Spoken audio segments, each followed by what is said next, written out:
This week at Soul Journeys Retreat Center, Donna and I have been thrilled to have Daka, the medicine man, here.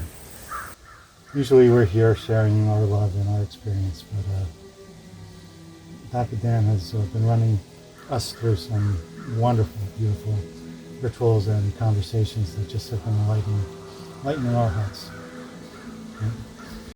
For those of you who don't know, Daka is a shaman. He's a tantrika, Daka. He's a facilitator self. He's an authenticity coach. He's a conscious community builder.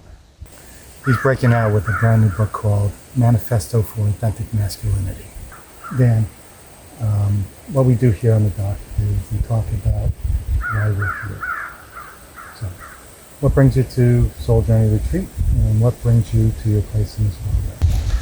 Yeah, thank you, Jeff, and thank you, Donna, for having me here this beautiful morning.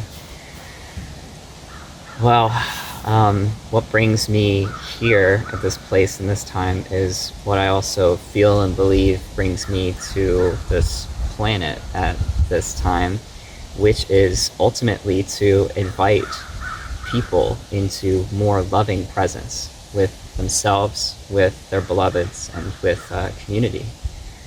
I feel that what I'm here to do is to be a creative catalyst of transformation.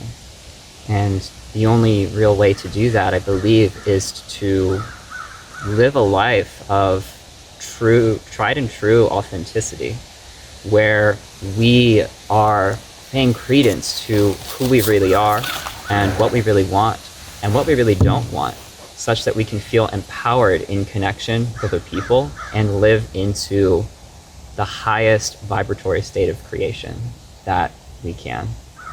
And oftentimes what that looks like when I work with people is helping them to move through difficult emotions, limiting self-beliefs, such that they can reclaim and wield the power that's necessary to create the kinds of lives that they want.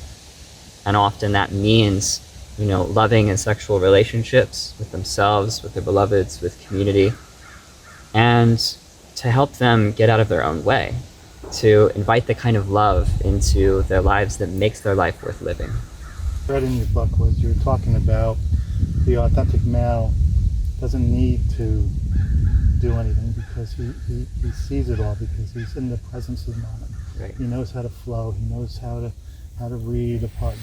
Why don't you tell me a little more about some of the practices you do? How do you bring yourself into presence, into your authenticity, and how do you teach others this process? Right. So I draw my personal practice from a variety of different wisdom traditions, including Taoist inner alchemy, Qigong, Andean shamanism, as well as tantric yoga. And so for me, a lot of my practice is coming back to my breath and coming back to my body, such that I can honor the fullness of my present experience. And once I can get real, with where I am in my body, how much tension I'm carrying, and relax that, where I am in my emotional state, what I'm feeling, and what needs to be resolved, what needs to be calmed or honored in the realm of the emotions. Then finally there's this place of quiet where the present moment calls forth, what we really need to do in that moment. So for me, in that space of presence, I will run energy. I will invite breath to open up the full vibrancy of life force in my own being.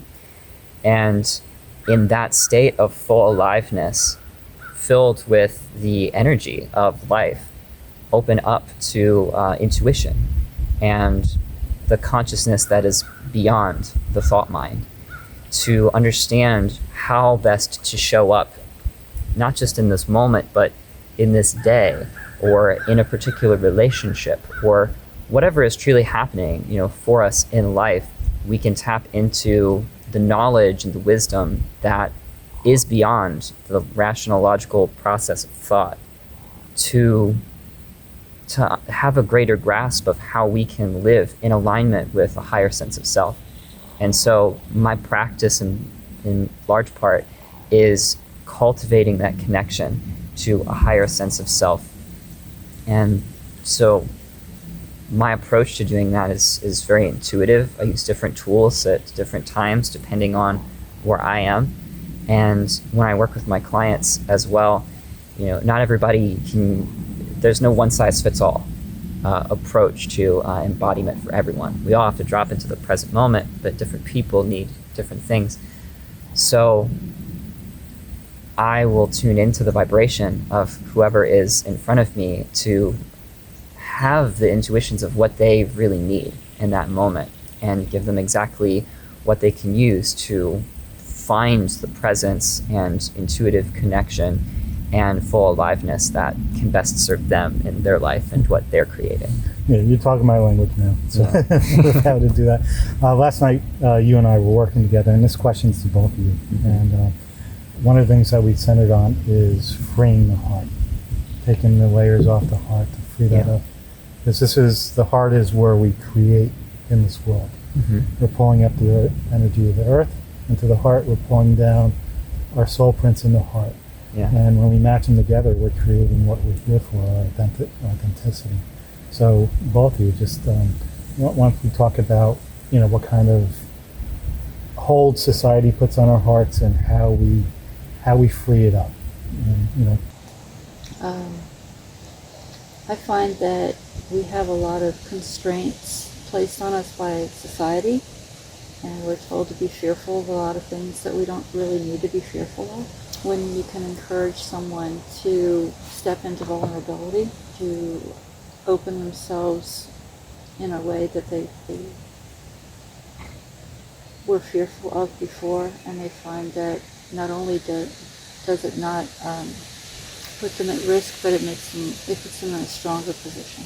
Mm-hmm. And then that realization encourages them to try it more often. Mm-hmm. And then as you practice being vulnerable and opening yourself to people, you learn that there's a lot of strength in that, and that you really are not as vulnerable as you think you are, because you're coming from a place of loving yourself. Mm-hmm. And once you've got that love for yourself, it really doesn't matter what the other person does or how they respond to you or don't respond to you, because you're secure in your feeling for yourself. And so that's what I tend to do to help people the most, is to encourage them to risk a little bit more than what they are used to risking, just to see that it actually brings them a sense of being in control, in a place of strength, rather than being fearful. Yeah. And you dispel that fear, and then people can move from there, and the more aware people are that they can just let go of their fear and move into being strong. I think that's a wonderful thing. That's what I want to expand on, is we're all doing our self-work to open up and connect in our true authenticity. Mm-hmm. And so last night we were pulling out one final layer of fear or closeness that you had in your heart, to open that up. So why don't you talk about where you were and what you're exploding into right now? Mm-hmm. Oh, yeah. It's beautiful because it gives me an opportunity to be vulnerable to our viewers, whoever is watching this right now. So being called into work of service, with other people, and work that is calling others to deeper places within their own souls, to higher states, more evolved versions of their own being. I have noticed, as I have found with other people who I've connected with in this way, this question of, well, who am I to do this? Because I'm this age, or I haven't had this experience, or, whatever the story is. So the last threads that were disappearing there were some of the last stories, and the nonsensical reasons that we give ourselves to not give full permission to who we really are. And so it's very similar to, what you were saying when we tune into the consciousness of our heart. We can't hide from the truth of who we are anymore, because we relinquish the stories, and our consciousness can reside in a sense of love, in a sense of acceptance for the truth of ourselves, and the truth of ourselves in connection with all others. So instead of the stories of, well, I can't do this for this reason, or this reason, or this reason, you follow the truth of your feelings and your desires. So if you feel the most alive when you're in a place of service for other people and in a place of connection, then that's what's true for you. And there's no story that you could possibly come up with from whatever base of logic or reason that you could possibly have that could contradict that truth. So whatever the story is, I'm not enough, I'm not good enough, none of it is true. And when we can tap into that deeper truth of who we really are, that envelops us in love and allows us to create a field around us that envelops everyone around us with that same love, we have that much easier of a time being vulnerable with other people. It's a muscle. Exactly. And you stretch it, and you flex it, and it gets stronger, and it gets easier. And then people around you see how calm and at peace you are with yourself and with other people, and that's attractive. They want that. Absolutely. They want that for themselves, and then they watch you, and they might ask you questions, or they might do things the way that you do them, but you're teaching through your example. Exactly. And through your energy. Yes, and so you're not depending upon anyone else for that sense of love that is a wellspring that comes through you, sourced beyond, right? But that comes through you, that you fill up with. Right. And when you do that, you can answer the questions in the right order. Where am I going? And who's coming with me? Rather than the other way around, which makes us dependent upon other people for acceptance. And I think we all need that. We all need to feel connection with other people, but that's what keeps people from being vulnerable is, I'm not going to be rejected, so I'll make myself smaller. Yeah. So I don't come off as scary or whatever, to the other. So we live in our highest truth. We channel the kind of love that allows us to be vulnerable powerfully. And however the other reacts is how they react. But in that heart consciousness, there is no other. So you mentioned that this brings you into where are you going? What are you doing? Who's coming with you? So I put that back to you. Where are you going? What are you doing? Who's coming with you? Right. So where I'm going is headfirst into a new paradigm of empowerment where every individual can realize the fullness of who they are, both in themselves as a sovereign being capable of immense creativity, and also living in harmony with community. We've got the Western idea of individuation and the Eastern idea of being a cell in the body of the collective. And we can't sacrifice one for the other anymore. We've got to be both. So we have to cultivate communities where people are honored in their individual sovereignty and autonomy and creative capability and power, but also working together to create something much larger than any of us could be individually. So in an effort to do that, I work with people individually. I'm cultivating an immense array of offerings, with Jeff and otherwise, from workshops to festivals to the music that I'm writing. The book that was referenced is a book that is slated for release in 2020, and it's called Manifesto for Authentic Masculinity, Searching for the Soul of Modern Man through powerful compassion and sacred sexuality. And this is a greater movement of redefining what it means to be masculine. I started my work working mostly with women because I was very touched by the rising of the feminine, the reclamation of feminine power in the face of thousands of years of oppression, trauma of various sorts. And it became very clear to me after a while that I needed to balance my practice and open up to working with, fostering, cultivating a sense of what masculinity really means, because that's the only way we can have a truly balanced whole. We have to recognize both sides of ourselves. And there's so much societal confusion about what masculinity is.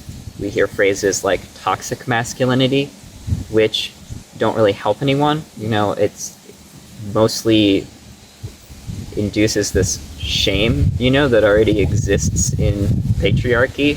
That's another one, right? That neither of these things are fully defined, and people carry so much shame and victim mindset around them that we need something else. We need a new language to talk about these things and to provide a foundation for growth and evolution individually and collectively. So this work is an effort to explore what masculinity is at the level of soul, such that we can redefine it in terms that serve humanity. And the simplest way that I can explain it is what was once before. Maybe you could think of it in terms of an empire.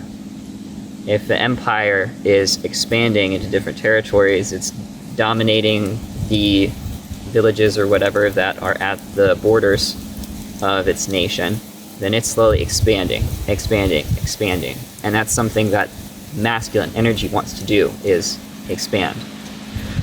But rather than a paradigm of domination over others, the authentic masculine, I posit, is a dominion within oneself. An expansion that is internal rather than external. And that's not to say you can't harness masculine energy to build an incredible business or, make a lot of money or, create something outside of oneself.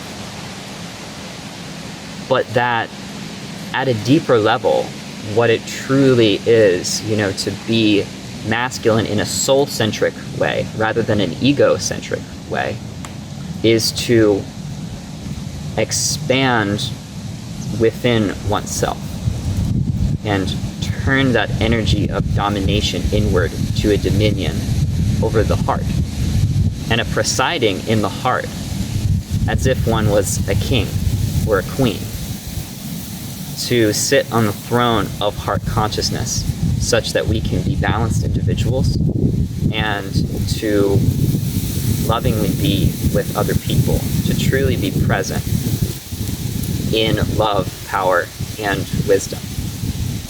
Aside of that, that's very important as well, is masculine being balanced with the feminine. A deeper conversation that is beyond the scope of this. Yeah. It's something I want to get into, because in reading your book, you go very deep into, and beautifully into, definitions of what masculine and feminine is. And I talked before about the movements that are happening right now. There's an evolution of consciousness. That's right. That started, and you mentioned it started more on the feminine side, where women are opening up to the intuition, to the empathy, to everything else that we're coming into. And the masculinity is holding back a little before that. But what women were doing, and the reason they started first, is to regain their power. They've been living under thousands of years of suppression, the masculine rule by power. Masculinity is slow because they don't want to give up that power. And so the stereogender type is that if you're a man and you're leading with your heart, or you're a man and you're leading with your intuition, that you're not really a man. But if you're authentic to your true self and your highest connection, that's a vital part of who you are. That's right. And so you need to balance in yourself your feminine flow and your masculine drive. Yeah. And women need to do the same thing. But they're learning how to do that and how to balance that right now because it's their time to start to shine. That's right. And it's our time to be a support mechanism Yeah. and own the vulnerability of being Yeah. a container Yeah. that we really want to be. Yeah. Yeah. And it points to some of the difficulty that we have about talking about those terms because it's not like they're two opposing forces that work against each other. It's in the yin-yang symbol, right? Those circles that are inside of either end. The truth is that they are both, masculine and feminine, are the essence of each other. And it's very difficult to understand if you try and wrap your thinking mind around it. But the way I like to think about it in regards to the book, one of the central ideas is that we will never be fulfilled if we try to measure ourselves via that which is external to us. Because if we do that, we will never make enough money. We will never drive a sexy enough car. We will never have vetted enough sexual partners. And that ego game just continues and continues, and it has no end. And we will always try to measure ourselves up to a measuring stick that just gets bigger and bigger, and we seem smaller and smaller. And the only way to flip that whole paradigm onto its head is to measure ourselves from within, with that feeling, with that heart, with that intuition, with that sense of who we really are. And that's something that can only be felt.